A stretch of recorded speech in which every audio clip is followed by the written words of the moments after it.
Friends, welcome to my channel and thanks for watching this video. So we're going to discuss about Games Workshop Group PLC and the ticker symbol is GAW.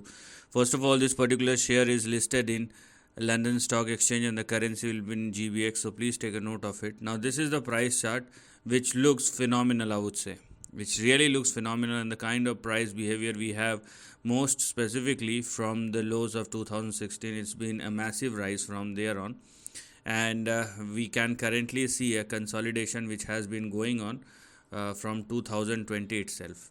But the stock or this particular share currently trading with such a position that we can say that basically this is on the verge of a breakout. But obviously we have to wait for the breakout to happen. So once Games Workshop started trading and sustaining above 12,740, it's gonna be a breakout after 3 or 4 years worth of consolidation, and once that breakout happens, you will see the next big swing which will eventually start thereafter.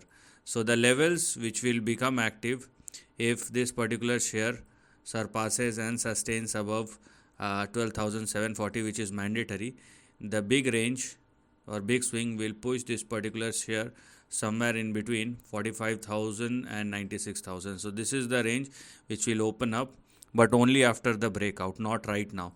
Right now this particular or these two line is still active, or this range which is in between 5,527 and 12,740 is still active. Only if it surpass and sustain above 12,740, you're gonna see the resumption of the strong upside, and big uptrend will open up in the upcoming years moving forward. So this is something which we're gonna look at as far as the next big swing or price action is concerned. So this is the end of the video. Thanks for watching.